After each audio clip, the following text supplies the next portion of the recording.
जय श्री कृष्णा।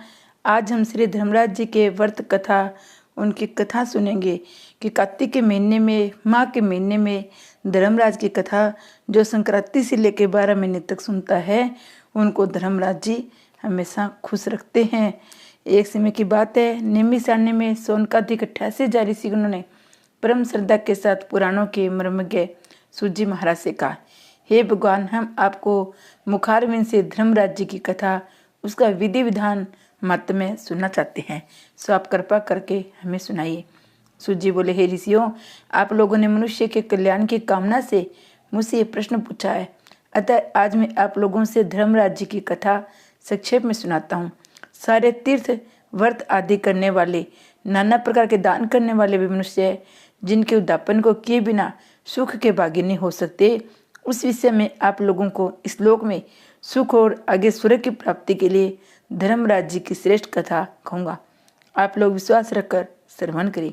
हे ऋषियों, त्रेता युग के प्रारंभ में एक प्रतापी राजा वर्जुभावन महोदयपुर में राज्य करता था। वह बड़ा धर्मात्मा, दयालु, गो ब्राह्मण अतिथियों का पूजक था। उसके राज्य में हरिदास नामक महाविद्वान श्रेष्ठ ब्राह्मण रहा करता था। उसकी पत्नी भी बहुत सुशील और धर्मवर्ती थी, जिसका नाम था गुणवती। हरिदास विष्णु भगत बड़ा तपस्वी, उसकी पत्नी भी भगवान की परम भक्त पतिव्रता नारी थी। उसने प्राय सभी प्रसिद्ध देवताओं के व्रत किए, परंतु धर्मराज की अर्थात धर्मराज के नाम से प्रभु की सेवा कभी नहीं की। चित्र की युवा गणेश जी की, चंद्रमा के, हरितालिका आदि देवियों के, राम जन्म, जन्माष्टमी, शिवरात्रि आदि शिव जी के सभी व्रत किया करती थी। वह बड़ी श्रद्धा से सदा एकादशी का व्रत किया करती हुई यथाशक्ति दान भी दिया करती थी। अतिथि सेवा से कभी विमुख नहीं होती थी। इस प्रकार धर्मपरायण में वृद्धावस्था में मृत्यु को प्राप्त हुई। धर्माचरण के प्रभाव से यमदूत उसे आदरपूर्वक धर्मराज जी के पुर को ले गए। दक्षिण दिशा में पृथ्वी से कुछ ऊपर अंतरिक्ष में धर्मराज जी का बड़ा भारी नगर है, जो कि पापी लोगों को भयदायक है। धर्मराज जी का 1000 योजन का है। वह चौकोर है, उसके 4 द्वार है। वह नाना प्रकार के रत्नों से शोभायमान है। उसमें कई मनुष्य जो पुण्य भोगने हेतु गए हैं वो निवास कर रहे हैं। स्थान स्थान पर गीत सुनाई दे रहे हैं, बाजे बज रहे हैं। उस नगर के 7 कोट है। उसके बीच में महासुंदर धर्मराज जी का मंदिर है। वह रत्नों का बना हुआ है। अग्नि, बिजली और बाल सूर्य के समान चमक रहे हैं।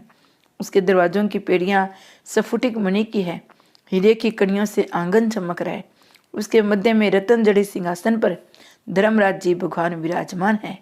उनके पास चित्रगुप्त जी का स्थान है, जो मर्त प्राणियों के पाप पुण्य का सारा लेखा जोखा भगवान धर्मराज जी को सुनाते हैं। यमराज जी के दूत गुणवती को वहां ले आए। उनको देखकर वह भयभीत होकर कांपने लगी, नीचे मुख करके खड़ी हो गई। चित्रगुप्त जी ने उसके पूरे जन्म की वे पाप पुण्य का लेखा आगे की व्यवस्था के लिए बताया गया। धर्मराज जी उस गुणवती की हरिहर आदि सभी देव अपने पति में भक्ति देकर प्रसन्न हुए, पर कुछ उदासी भी उनके मुखमंडल पर झलकती हुई गुणवती को दिखाई दी। धर्मराज जी को उदास देखकर गुणवती ने निवेदन किया, हे प्रभु, मेरी समझ मैंने कोई दुष्कृत्य नहीं किया है, फिर भी आप उदास क्यों हैं? इसका कारण मुझे बताइए। धर्मराज जी ने कहा, हे देवी, तुमने व्रत आदि सब देवों के से संतुष्ट किया है, परंतु मेरे नाम से तुमने कुछ भी दान पुण्य नहीं किया है। ये सुनकर गुणवती ने कहा, हे भगवान, मेरा अपराध क्षमा करो। मैं आपकी उपासना नहीं जानती थी। अब आप ही कृपा करके वह उपाय बताइए जिससे मनुष्य आपके कृपा पात्र बन सके। यदि मैं आपके भक्ति मार्ग को आपके मुख से श्रवण कर वापिस मृत्युलोक में जा सकूं तो आपको संतुष्ट करने का उपाय अवश्य करूंगी। धर्मराज जी ने कहा, सूर्य भगवान के उत्तरायण में आते ही जो महापुण्यवर्ती मकर संक्रांति आती है, उस दिन से मेरी पूजा आरंभ करनी चाहिए। इस प्रकार साल भर मेरी कथा सुने, पूजा करे, इसमें कभी नागा न करे। आपातकाल आने पर मेरे धर्म के इन 10 अंगों का पालन करते रहना चाहिए। धरती, यथा लाभ, संतोष, क्षमा, यम नियम द्वारा मन को वश में करना, किसी वस्तु को नहीं चुराना, पर स्त्रियां पर पुरुषों से बचना, यानी मन की शुद्धि और शारीरिक शुद्धि रखना, इंद्रियों के वश में न रहना, बुद्धि की पवित्रता अर्थात मन में बुरे विचार न आने देना, शास्त्र विद्या का स्वाध्याय यानी पाठ पूजा, कथा श्रवण या व्रत रखना, तदनुसार दान पुण्य करना, सत्य बोलना, सत्यता का व्यवहार करना, क्रोध न करना, ये 10 धर्म के लक्षण हैं।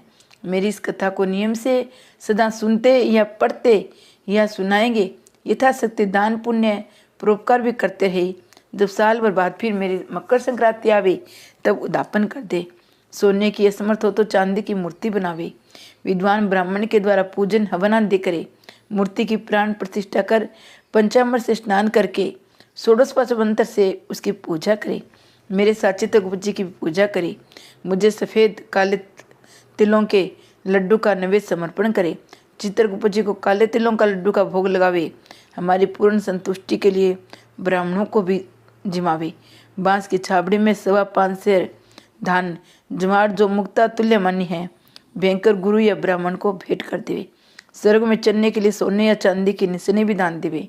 सुंदर बनी हुई सैया भी दान दे, जिस पर मुलायम गद्दा तकिया रजाई हो। इसके सिवाय कंबल, पादुकाएं, बांस की लकड़ी, लोटा, डोर, 5 कपड़े, 5 वस्त्र भी दान देने चाहिए। गोदान की सामर्थ्य हो तो श्वेत या लाल गाय मेरे लिए और काले गाय चित्रगुप्त जी के लिए दान देवे। ये दान की वस्तु सर्वसाधारण के लिए है। धनवान व्यक्ति यदि अधिक दे सके तो और भी अच्छा है।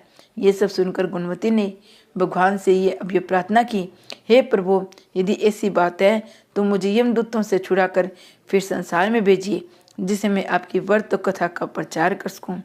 जो उसकी प्रार्थना पर भगवान धर्मराज जी ने स्वीकृति दी, उसी समय उसके मर शरीर में पुनः प्राणों का संचार हो गया।